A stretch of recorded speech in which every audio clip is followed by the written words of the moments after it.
بلاول بھٹو زرداری صاحب نے خان صاحب کو مشورہ دیا ہے کہ جناب اعلیٰ آرام کریں، ریلیکس کریں، سنیں ذرا۔ وقت آ گیا ہے کہ عمران سیاست چھوڑ کر فنی گالا میں بیٹھ کے اپنا مزہ کرے اور ملک اور قوم کو جینے دے۔ میں اس پہ کچھ نہیں کہوں گا، آپ بس جو کہنا چاہتے ہیں کہ اس پہ کامنٹ کرنا چاہتے ہیں کر دیں۔ مجھے تو بیچارے سندھ کے عوام پہ ترس آتا ہے یار، کہ جو بھٹو سے شروع ہوئی تھی داستان وہ ادھر آ کے ختم ہونی تھی۔ اچھا، ان آل فیئرنیس بالکل کلیئرلی آپ سے، اور کم از کم مجھے نہیں یاد کہ آپ کوئی غلط بیانی پر یقین رکھتے ہیں یا کرتے ہیں، یا اگر آپ نہیں بتانا چاہتے تو نہیں بتاتے، لیکن گاڑ کے اور ایک جھوٹ پر مبنی بیان جو ہے I don't think so is your personal کر دو صاحب، مار دو پارٹ آف یور لائف۔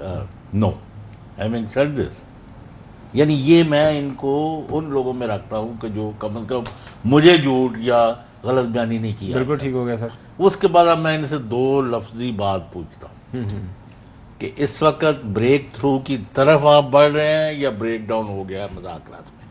نہیں سر، میں نے جیسے کہا نا کہ کوئی ایسی فارمل مذاکرات تک تو نوعیت پہنچی نہیں ہے، کوشش کی جا رہی ہے، صدر صاحب بنیادی طور پر کوشش کر رہے ہیں، اور اس کے اندر کوئی وجہ نہیں ہے مجھے یہ سوچنے کی کہ کچھ پہلے ہو رہا تھا جو اب بند ہو گیا ہے۔ وہ جو کوشش کی نہیں، میرے پاس ایسی کوئی خبر نہیں ہے کہ کوئی بریک ڈاؤن ہو گیا ہو یا کچھ۔ اچھا اسد صاحب، آج کل ایک منٹ، جی پلیز، ابھی یہ بہت اہم ہے کہ ہر بندہ جاننا چاہتا ہے، نہ یہ لانگ مارچ کرتے ہیں نہ یہ شارٹ مارچ کر رہے ہیں، کر کی رہے ہاں کر کی رہے کہ ساڑھے رمضان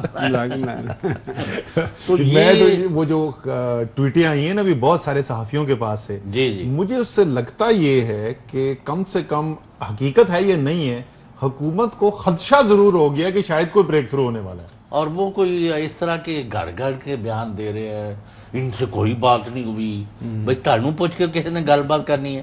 اب آپ یعنی مہینہ ڈیڑھ پہلے جب پریزیڈنٹ آف پاکستان نے یہ فیصلہ کیا ایز اے پیٹریوٹ، یعنی not as a P T I person, یا کہ میں یہ معاذرائی کو ختم کراؤں اور جدھر جدھر بھی جنگ لگی ہوئی ہے، آگ لگی ہوئی ہے، اس کے اوپر ٹھنڈا پانی ڈالوں، ٹھیک ہے جی۔ اور اس وقت انہوں نے جو تاثر دیا اپنی ریکارڈ پر گفتگو سے، وہ یہ تھا کہ کافی حد تک معاملات جو ہیں وہ تھوڑا سا گیپ رہ گیا ہے آن دی میٹر آف ڈیٹس جی، اور بعض کو جو اپائنٹمنٹ کی بات ہوتی ہے اس کو بھی انہوں کو کوئی یہ سارا کچھ ڈسکشن ہو چکے ہیں۔ اب چونکہ میں وہ ان میں نہیں ہوں کہ اپنی ایک چھلی چھوڑ دوں اپنے ایک نمبر ٹنگن لی کہ میرے علم میں ہے کہ فلاں فلاں کی میٹنگ تھی اور اس میں یہ جملہ ہوا، نہیں، ہم چاہتے ہیں ملک کا۔ تو اب وہ یہ تھوڑا سا جو گیپ تھا وہ اب تک کیوں نہیں وہ سفر طے ہوا؟ سر یہ تو میرے لیے ممکن نہیں ہے کہنا کہ اس کی کیا وجہ کیا بنی ہے، لیکن میں صرف یہ کہہ سکتا ہوں کہ نہ مجھے کوئی میری تک کوئی ایسی خبر پہنچی ہے، اور اگر ہوتی تو پہنچ جاتی میرے تک کہ کوئی بریک ڈاؤن ہو گیا ہے یا سب معاملات رک گئے ہیں، نہ میرے پاس کوئی ایسی خبر ہے کہ کوئی بریک تھرو ہو گیا۔ دونوں چیزیں نہیں ہیں، کوشش جو ہے جاری ہے، ٹائم ختم ہوتا جا رہا ہے، ٹائم جیسے میں نے کہا عمران خان کے پاس اب یہ سپیس ختم ہوتی جا رہی ہے کہ وہ کال ان کو کال دینی۔ اچھا یہ مس نامر جو ہے کہ جی آپ لانگ مارچ کی کال دے رہے ہیں، ابھی کس نے آپ کو کہا ہے کہ آپ لانگ مارچ کرنا ہے یا شارٹ مارچ کرنا ہے یا لاہور میں بیٹھنا ہے یا کراچی میں بیٹھنا ہے؟ وہ میں بار بار بول چکا ہوں، کیا تاریخ ہوگی اور وہ کیا شکل اختیار کرے گی، یہ دونوں چیزیں چیئرمین خود اعلان کریں گے۔ یہ اس کی بنیاد سے جا رہے ہیں۔ تو یہ جو بات ہو رہی ہے، ایک پرسپشن بن رہی ہے کہ اگر لانگ مارچ کا اعلان ہو جاتا ہے تو یہ کس کی ناکامی اور کس کی کامیابی سمجھا جائے گا؟ دیکھیں سب سے بڑا تو ناکامی جو ہے یہ ہوگی، ناکامی تو نہیں لیکن سب سے زیادہ بری خبر تو یہ قوم کے لیے ہوگی۔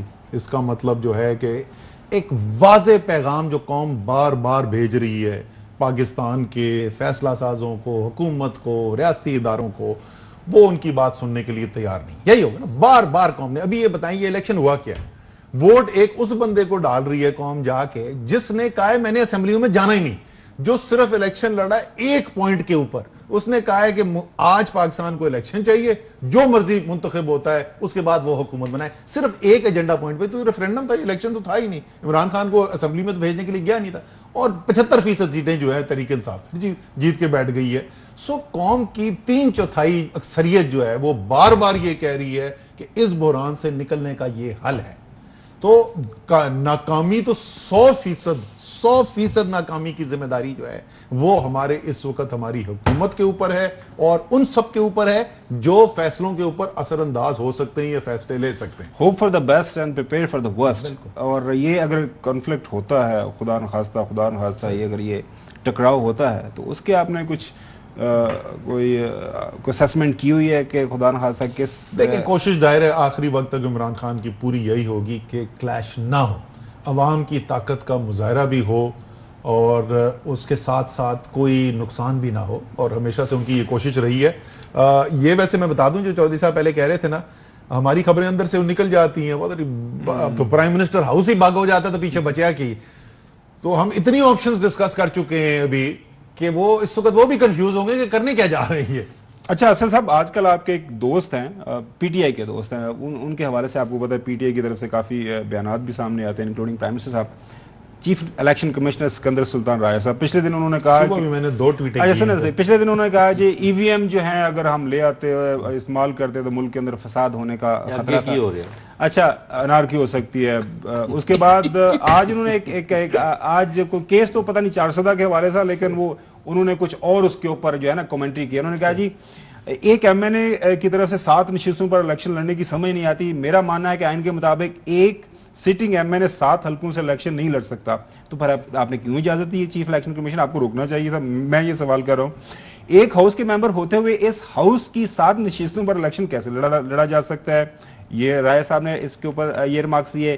آئین میں کہاں لکھا ہے کہ ایک فرد رکن قومی اسمبلی ہے اور پھر رکن قومی اسمبلی کا انتخاب کیسے لڑ سکتا ہے؟ وہ پتہ نہیں غصے میں لگ رہے تھے. آپ کا کلائنٹ کہتا ہے کہ 150 استعفے ہیں, وہ استعفے کہاں ہیں؟ آپ کے وکیل نے کہا کہ جناب اعلیٰ کہ جی وہ استعفے تو ہم نے وہ دیے ہوئے تھے, آپ کے پاس نہیں پہنچے. انہوں نے کہا جی لے آئے, میں ابھی ایکسیپٹ کر لیتا ہوں. سوال میں کہاں دینے ہوتے ہیں, دینے تو وہ آنا ہے. میں ویسے سوال پوچھنے سے کافی دفعہ پہلے بھی آپ سے پوچھا ہوا ہے کہ ویسے سوال کا جواب میں بریک کے بعد لوں گا, سوچ لیجیے گا. یہ چیف الیکشن کمیشن بڑی کی یہ تعیناتی تھی, میرے خیال میں آپ کے دور کی باقی تعیناتیوں کے علاوہ یہ بھی بڑی کی تعیناتی تھی کہ تسی ستے سو, تسی you didn't discuss this persons name, profile, background, کہ یار کل کو آئے گا ہمارے ساتھ کرے گا.